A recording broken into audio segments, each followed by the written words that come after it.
मैंने बचपन में सुना था कि पैसा सब कुछ नहीं होता, लेकिन बहुत कुछ होता है। ये कहानी सच्ची और अच्छी है, थोड़ा ध्यान से समझिएगा। अगर आप पैसा कमाना चाहते हैं, अमीर बनना चाहते हैं, अमीर बने रहना चाहते हैं।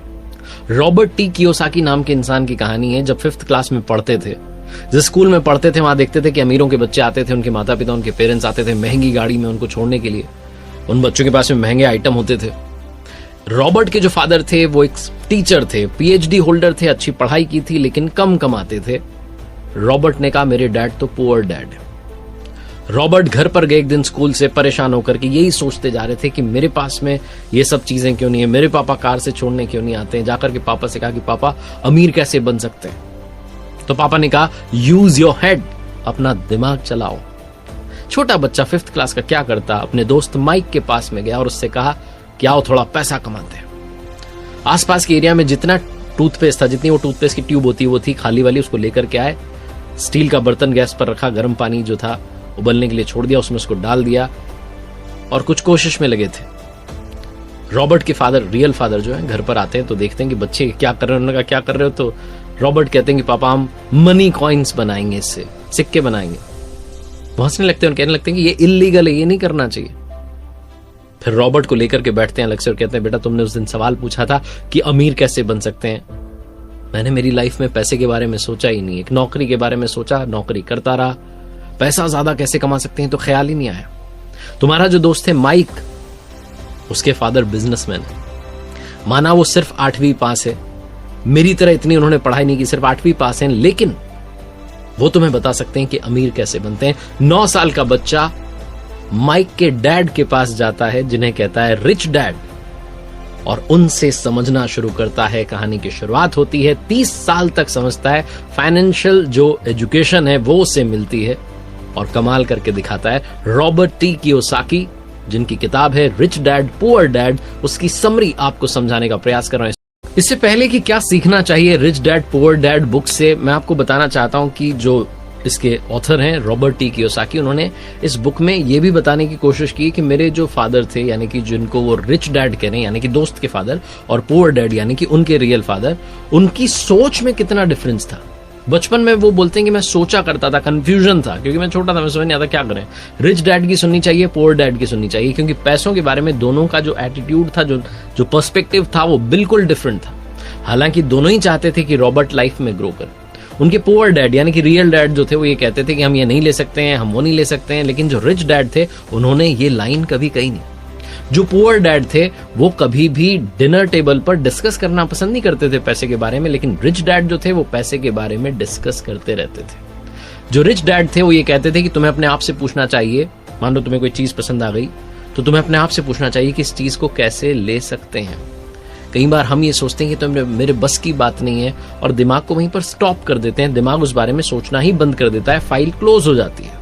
लेकिन अगर आप रिच डैड की बात माने, उनकी बात को फॉलो करें, तो वो कहते हैं कि आपको अपनी ब्रेन को काम पर लगाना चाहिए कि इस चीज को कैसे खरीदा जा सकता है। जैसे ही आप दिमाग को ये कहते हैं, दिमाग अपना काम करना शुरू कर देता है, ब्रेन की एक्सरसाइज होना जो है वो शुरू हो जाती है। इसलिए आप हमेशा अपने दिमाग को एक्टिव रखना चाहिए।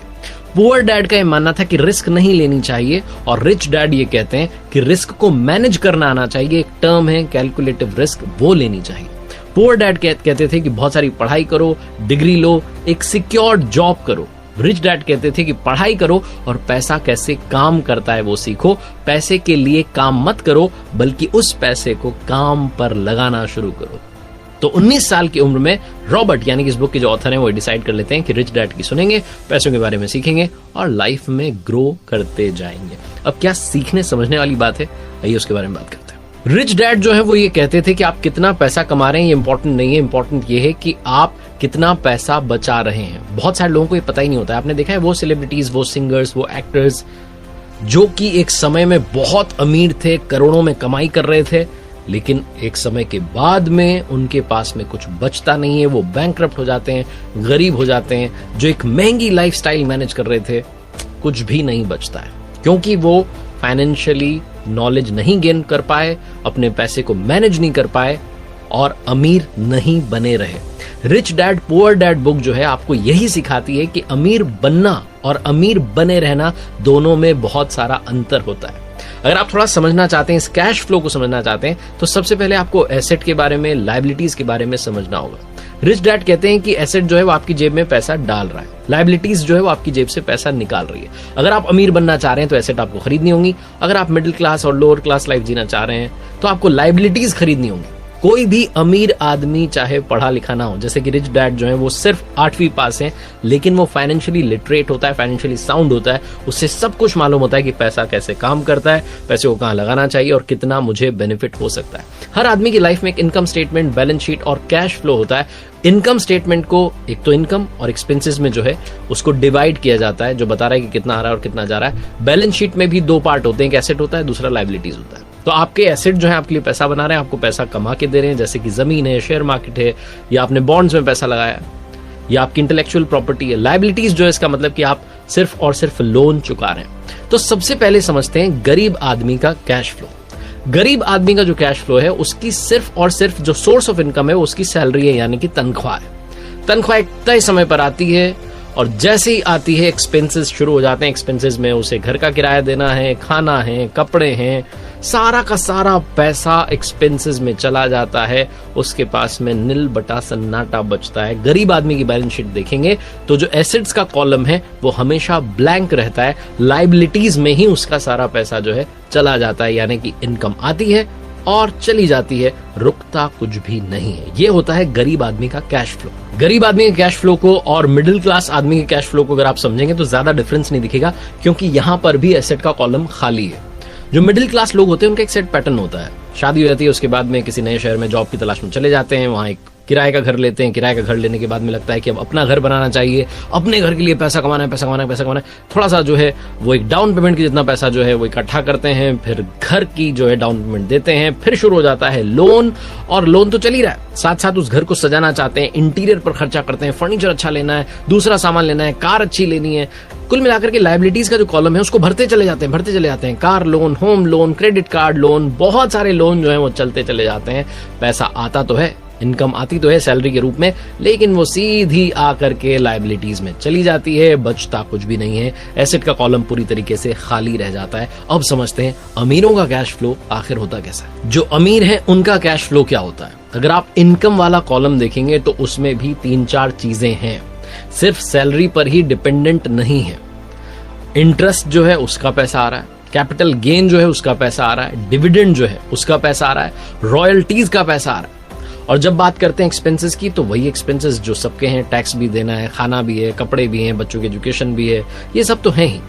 लेकिन जब आप बैलेंस शीट की तरफ जाएंगे तो आपको दिखेगा कि लायबिलिटीज में बहुत कम है और एसेट्स में बहुत सारा है। लायबिलिटीज में क्रेडिट कार्ड है और लोन है, क्योंकि अगर आप बिजनेस कर रहे हैं तो लोन तो आपको लेना ही है, आपके पास में खर्चा भी होगा तो आपको पैसा तो चाहिए ही। एसेट्स की अगर बात करें तो वहां पर स्टॉक्स हैं, बॉन्ड्स हैं, इंटेलेक्चुअल प्रॉपर्टीज हैं और भी बहुत कुछ है, साथ में बिजनेसेस तो चल ही रहे। तो कुल मिलाकर के जो अमीर व्यक्ति होता है उसका सारा और सारा ध्यान होता है एसेट वाला जो कॉलम है उसको बड़ा करने में।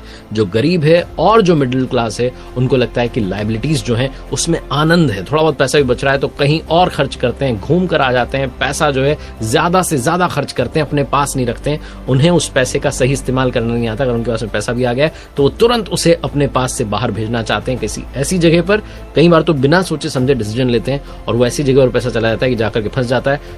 10 साल 15 साल के बाद में देखते हैं तो उस पैसे से ज्यादा ग्रोथ नहीं मिलती है। वो उसी रैट रेस में, जिसे कहते हैं ना रैट रेस, उसी में घूमते रहते हैं। पैसा कमाना है, खर्चे हैं, वापस से पैसा कमाना है, खर्चे हैं, नील बटे सन्नाटा आखिरी में लाइफ हो जाती है। इसलिए हमेशा एसेट वाला जो कॉलम है उसकी तरफ ध्यान दीजिए अगर आप रिच डैड की सुनना चाहते हैं। अमीर लोग जो होते हैं उनका इनकम सोर्स 3 टाइप का होता है। पहला ऑर्डिनरी यानी कि सैलरी, वो तो है ही। दूसरा है पैसिव यानी कि रियल एस्टेट से जो पैसा कमाया, जहां आप रहें ना रहें, ध्यान दें ना दें, पैसा आता रहेगा। और तीसरा है पोर्टफोलियो यानी कि शेयर मार्केट और सरकारी बॉन्ड से जो पैसा कमाया वो भी। दुनिया में जितने अमीर लोग हैं, चाहे वो जेफ बेजोस हों, चाहे इस बुक के ऑथर हों, चाहे जो फॉर्मर प्रेसिडेंट है अमेरिका के डोनाल्ड ट्रंप हो, ये सब अमीर क्यों बने? क्योंकि इनका पैसा, ये चाहे उस जगह पर थे या नहीं थे, पैसा ग्रो कर रहा था, पैसे से पैसा बनता चला जा रहा रहा था। जो आम आदमी होता है, जो गरीब आदमी होता है, जो मिडिल क्लास आदमी होता है, वो पैसे से सिर्फ और सिर्फ खर्चा करना जानता है, वो पैसे की नॉलेज नहीं रखता, फाइनेंशियल एजुकेशन जो है वो नहीं रखता, और इस चक्कर में उसे बड़ा सारा नुकसान उठाना पड़ता है। रॉबर्ट टी कियोसाकी किस्सा शेयर करते हैं, वो किस्सा मैं आपको बताता हूँ। वो जो किस्सा है उसमें वो कहते हैं कि 1989 में मैं अमेरिका में जहाँ रहता था, उसके पास से एक जगह से निकल रहा था, तो मैंने देखा कि ज्यादातर जो घर थे उन पर सेल के बोर्ड लगे थे, यानी कि बिकने के लिए वो तैयार थे। उस समय अमेरिका में रिसेशन आ गया था, शेयर मार्केट टूट चुका था, और वहां की रियल एस्टेट जो मार्केट थी वो भी बहुत खराब हालत में थी। तो इन्होंने देखा कि एक घर के नोटिस बोर्ड पर बहुत दिनों से सेल का जो था बोर्ड लगा हुआ था। उस घर के मालिक से जाकर के मिलते हैं और पूछते हैं कितने में बेच रहे हो, तो कहते हैं कि मैंने तो बेचने के लिए लगाया, लेकिन कोई खरीदार आ ही नहीं रहा है। तो रॉबर्ट पूछते हैं कि मुझे घर पसंद आ रहा है, आप क्या बोलते हैं कितने में? तो $20,000 में डील जो है फाइनल होती है।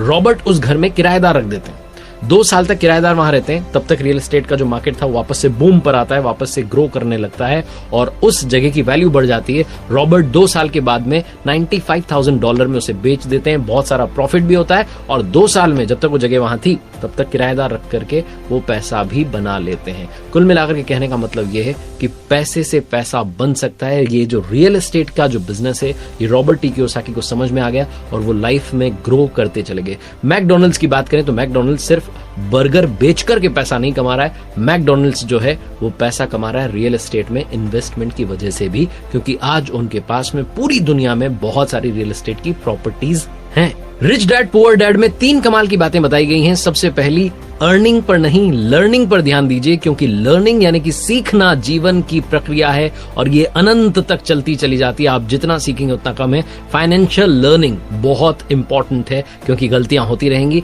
हर गलती से सीखिए, आगे बढ़ना शुरू कीजिए। दूसरी, गलतियां उसी से होती हैं जो जीतने के लिए खेलता है। अगर आप जीतने के लिए खेल रहे हैं तो गलतियां होंगी, गलतियां होने दीजिए, उनसे सीखिए, आगे बढ़िए। और तीसरी, पैसे के लिए काम मत करो, पैसे को काम पर लगाना शुरू करो। और अगर आप फाइनेंशियल नॉलेज चाहते हैं, लिटरेट होना चाहते हैं फाइनेंशियली, तो आपको पढ़नी चाहिए रिच डैड